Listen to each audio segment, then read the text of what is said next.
In this video, we're going to be continuing our discussion of exercise 14-5 and preparing a statement of cash flows. We're going to be moving into the investing activity section for this part. We know that our net cash provided by operating activities was 90. We got that from using the indirect method in a previous video. Here we're going to be looking just at investing activities. So typically here you're going to be looking at property, plant, and equipment purchases and sales, and the purchase and sale of long-term investments. As you look into the problem, you can see that property, plant, and equipment increased 120. We're going to have to look at this a little bit more closely to really gauge what happened. So we're going to create a T account for property, plant, and equipment. If property, plant, and equipment increased by 120, let's say we started at 100, we must have ended at 220. But before we can say that that 120 increase was all due to purchases, we have to look and see if there's any sale of property, plant, and equipment. And one of the things we sold was land.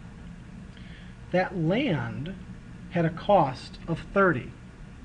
So when we sold the land, we would have credited land or property, plant, and equipment for 30. If that's the case, then our purchases of property, plant, and equipment must have been 150. This will give you the change of 120. It's this change that we can see on the balance sheet, but it's this 150 that is really a cash outflow. If we had a cash outflow, that's going to have a negative impact on our cash, so we'll show that 150 as a negative cash flow. As you add PP&E, you'll spend more cash. Well, we also had some proceeds from the sale of land. And we can see in our problem that we sold that land for 70. Well, if you sold it for 70, then the cash you received would have been 70. Sure, we got rid of the land, which was 30, and we had some sort of a gain on the sale of the land, which was 40. But this is the cash flow statement. We're really just concerned about what the cash inflow was from that sale. So we'll show that 70 increase from the proceeds of the sale of land. We also had some long-term investing activities. You can see in the balance sheet section that our long-term investments decreased 30. So if we put together another T, call this one long-term investments, we know that it went down 30. So say we started at 100 and we ended at 70. Well, it sure looks like what we sold was 30, but we know that what we sold actually had a cost of 50. So if I had a decrease of 50, but I only went down 30, that means I must have purchased 20.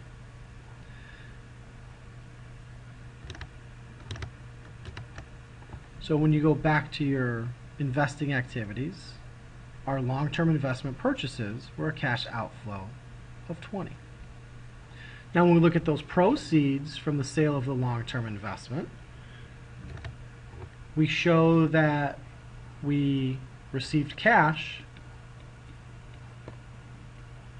we gave up the long-term investment, and in this case, did we have a loss or did we have a gain? Well, if it cost us 50, when we got rid of the long-term investment, we would have credited long-term investments for 50. And if we only received 45, we would have had a loss of 5. Well, this is the statement of cash flow, so once again, we're only really concerned about the cash flow activity, So the proceeds from the sale of that long-term investment were 45, and that would be a positive cash flow. When we add these together, you end up with net cash used in investing activities of a negative 55. Next, we can move on to our financing activities.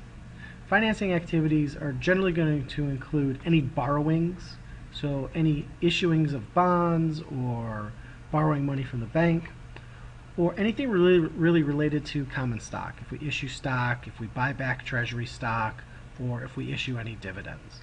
So as you look at the bond payable in the liability and equity section of the balance sheet, you can see that bonds payable decreased by 20. So we can go back and put together a T account, and we can call this bonds payable. And if it decreased 20, let's say we started at 100 and we ended up at 80, within the language of the problem, it tells you that they did not issue any bonds during the year. So if I didn't issue any bonds during the year, there would be no additional credits, which means I must have called in or retired 20 of bonds payable. I have to pay back those bonds, so that's a cash outflow of 20. When you look at common stock, you see it increased 40. If we put together a T account for common stock, and it increased 40, say we went from 100 to 140, within the language of the problem, it tells you that they did not repurchase any of its own stock. So I would not have had any treasury stock or any debits to common stock. So I must have issued 40 more of common stock. If you issue 40 more of common stock, you're going to have a cash inflow, so we're going to add that. That'll be a positive cash flow activity. Now we have to look at the dividends. And within the verbiage of the problem, it tells you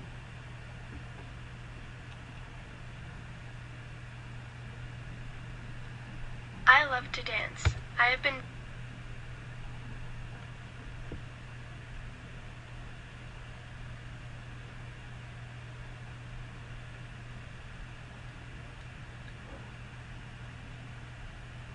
Now we have to look at dividends. If we look at the language of the problem, it tells you within the words that we declared and paid 35 in cash dividends.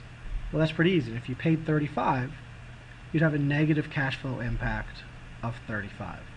Put all these together, and you can see the net cash used in financing activities was a net cash outflow of 15. If we look at our 90 inflow from operating activities, our 55 outflow from investing activities, our 15 outflow from financing activities, we'll have a net increase or a net cash inflow of 20. If you show the increase of 20 in cash, compare that to your beginning balance of 100, you can see that you had an ending balance of 120. And looking at the asset and contra asset accounts in the balance sheet, we see that cash increased 20. Well, if we could just see that in the balance sheet, why did we go through this cash flow statement? Because this explains why cash went up 20.